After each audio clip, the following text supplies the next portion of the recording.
என்ன என்ன ஐட்டங்களோ. இந்த மாதிரி ஆட்டையை போடலாம்னு நினைச்சு பயங்கரமா பிளான் பண்ணி புதுசா போன ஒரு 3 திருட்டை தான் நம்ம இன்னைக்கு பார்க்க போறோம். 2011 அமெரிக்கால நம்ம சகலைகள்லாம் சேர்ந்து ஒரு வீட்டுல கொள்ளையடிக்கலாம் பிளான் பண்ணி போயிருக்காங்க. இப்படி போறவங்க மணி ஹெய்ஸ்ட் பார்த்துட்டு போவாங்களா இல்ல மாநகரம் படத்தை பார்த்துட்டு போவாங்களான்னு தெரியாது. நல்லா சர்ச் பண்ணிக்கிட்டு இருக்கப்ப அங்க வெள்ளை கலர்ல பாட்டில் ஏதோ பார்த்த உடனே அது கொக்கை நினைச்சு மூக்குல ஆளுக்கு ஒரு இழுப்பு அங்கேயே படுத்து மட்டையாயிட்டாங்க. அடுத்த நாள் போலீஸ் வந்து அடிச்சு எழுப்புனதுக்கு அப்புறம் தான் தெரியுது அது கொக்கைன் இல்ல, அவங்க அப்பாவோட அஸ்தியை கரைக்கிறதுக்காக வச்சிருந்த சாம்பல்னு. அடுத்தது இத திருட்டுன்னு சொல்ல முடியாது.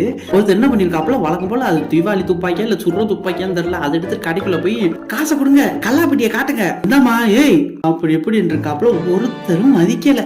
இதுக்கு மேல இருந்தா இவங்க பரிதாபப்பட்டு பிச்சை கிச்சை போட்டுருவாங்க அப்படின்னு நினைச்சு அவரே போயிட்டாப்ல. ஓகே गाइस, இன்னொரு வீடியோல பார்ப்போம். Take care all, Tata.